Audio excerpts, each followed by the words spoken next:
Hi there, this is Christine at One Pour More.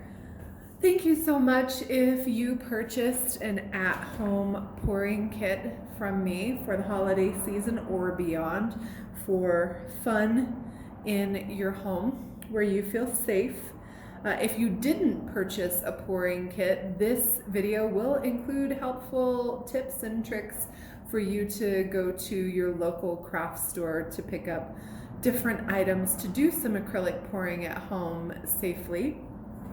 So you will have a business card for One Pour More, and I am very appreciative if you take pictures and share them on social media and tag me or include One Pour More in your post, and every month I will pull a gift for one person who tags me on social media. So thank you so much for helping share the word about how fun and creative acrylic pouring can be, especially for those of us who were told at some point that we weren't creative. Everyone's an artist. I fully believe that. So in your at-home pour kit, the first thing that you will pull out will be something to protect the surface where you're pouring. So you can also get a roasting pan at the grocery store. Just make sure it's big enough for your canvas to fit in. And that's a really great way if you have younger kids to contain any drips. Because I will tell you, it doesn't matter. Even adults have a tendency to drip paint on the floor when they are having fun pouring. So put down your surface to protect wherever you're pouring. You're going to want to choose some place where you're not going to have to move the painting for 24 to 36 hours as it dries, because it'll take the fluid paint a while to dry. So make sure you choose a location, someplace on an island in your kitchen or a table in the garage where the painting can sit and dry after you're done with the fun. It will also include a canvas, an 8x10. If you'd like to upgrade to a larger canvas, there are options on the website for that. You will have some cups and some stir sticks, and you will also have 4 push pins. So the thumbtacks are for elevating your canvas off of your surface so it's easier to grab. So you push those into the joint between the wood of the frame. So that raises your canvas up so it doesn't stick to the surface below. It makes very easy to pick up and move your canvas without messing up your painting. So there's that. There, of course, will be gloves for you so you don't get your hands dirty.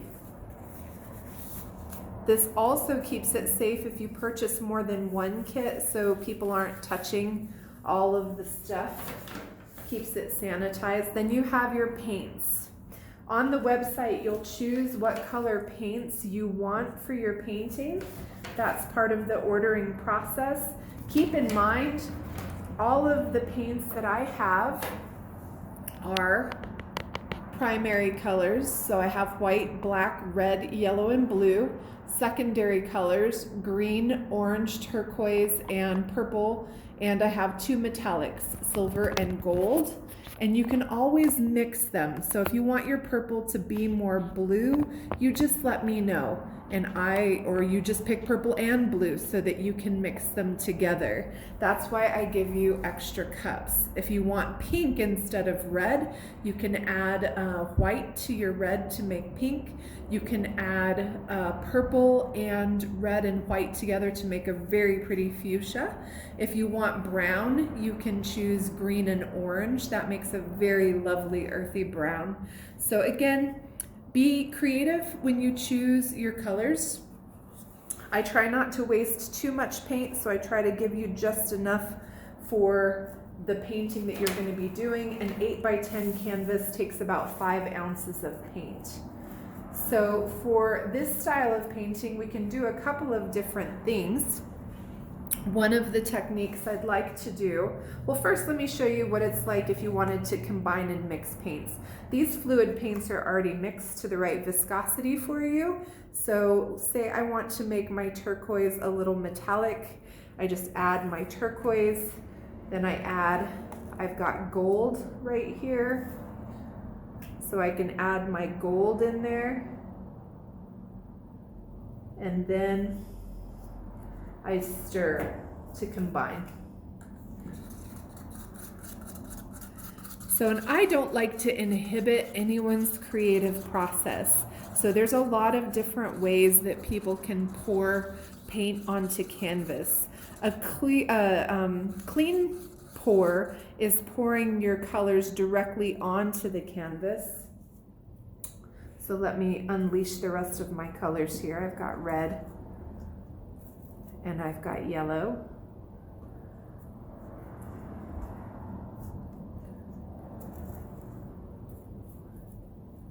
Try not to get my lids dirty in case I want to keep this paint if there's leftover for something else. Paint usually keeps for a week or two. So I've got all my colors. So one option is to take one of the clean cups and to stack your colors in layers.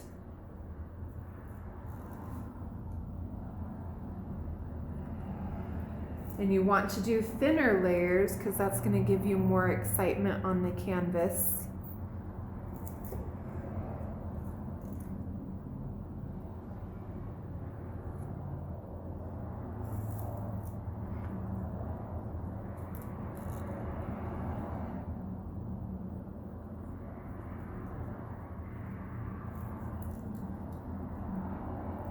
And like I said, an 8x10 takes about 5 ounces of paint, and it's essential that you pour some of the paint off your canvas so the paint's not so thick that it has a hard time drying. If you have too much paint on your canvas, there will be a tendency for the paint to crack as it dries. So one of the things you keep in mind for a dirty pour is the first paint in the cup is the last paint out. So it will be in the center of your canvas. The last paint in the cup more than likely will get poured off the edges of the canvas.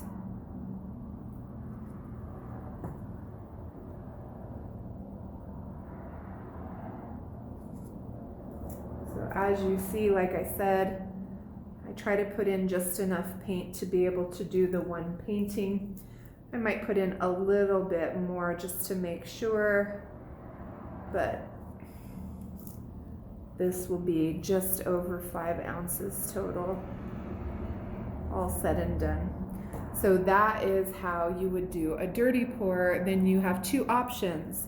You can either flip your cup over onto your canvas by placing your canvas on top of your cup, and I put my hand with my thumb down toward the table on the cup below so that I would be able to flip it over onto the canvas. Another option you have would be to do a clean pour without stacking your layers in the cup. And a clean pour would be just pouring your paint directly onto the canvas. One of my favorite pours is a puddle pour, where you can just pour different puddles of paint and then manipulate it on the canvas by tilting the canvas around.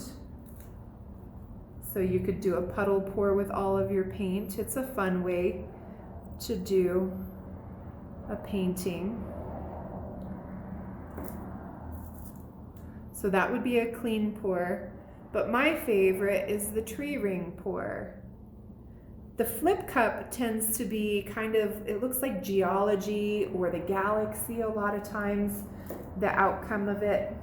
The tree ring pour is going to have striations like a tree. A puddle pour is going to have, you'll be able to kind of see if I manipulate this with what's on here, you can kind of see that you end up with a very interesting pattern depending on how the paints blend together, but the lines are usually more distinct. You'll still get some blend, like you'll see a brighter turquoise where the yellow blends with the turquoise. So that would be a puddle pour if you had puddles all over your canvas and then you manipulated it that way.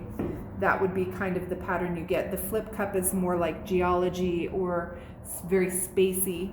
And then the tree ring pour, you pour directly into the center and you just pour very slowly. And it creates these beautiful striations in the paint, like tree rings.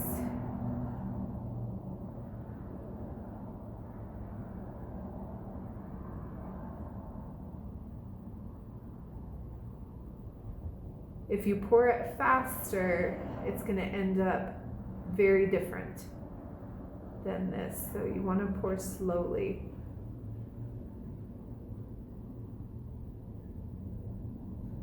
If you have young kids, a puddle pour can be maybe a little easier.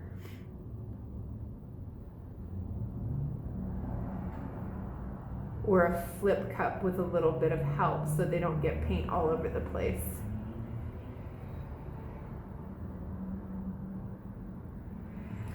And again, when pouring at home, you want to ask people to be mindful. Wear paint clothes because it's almost inevitable that people get paint on themselves.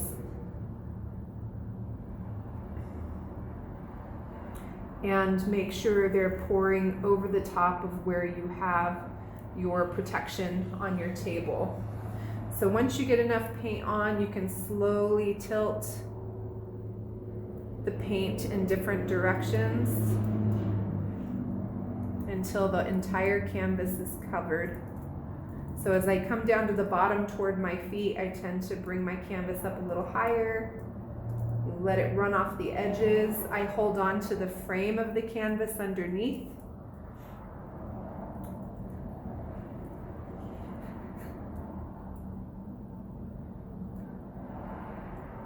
And then you don't have to just stop tilting when the canvas is covered. You just don't want to manipulate the paint too much so it doesn't become muddy and blend together.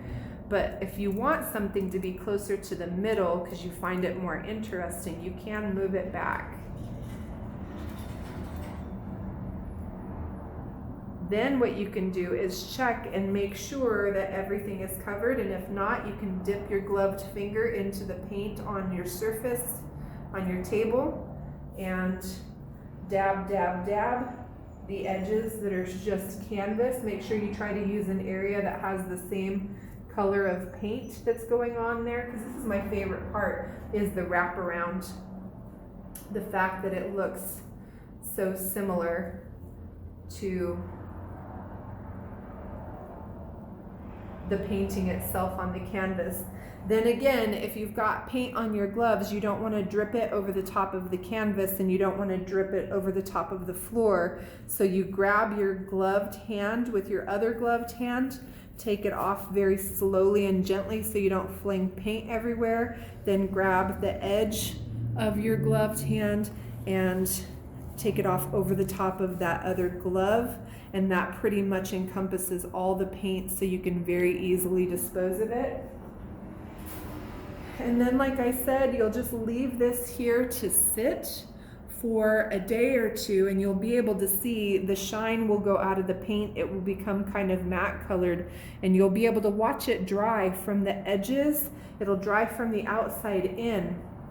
And then if you want, when it's dry, if you want to seal your painting to keep it safe and make it shiny again, you can grab some crystal clear enamel by Rust-Oleum at Ace Hardware or Home Depot for about $4 and spray a clear coat over the top of it, and that will give it a nice shine. Let's see if I have an example right here. It'll make it almost back to the same amount of shine it had when the paint was wet. So then you just dispose of everything, and put it on social media how your painting came out and how much you enjoyed doing it. And thank you so much for painting with me. We'll see you next time.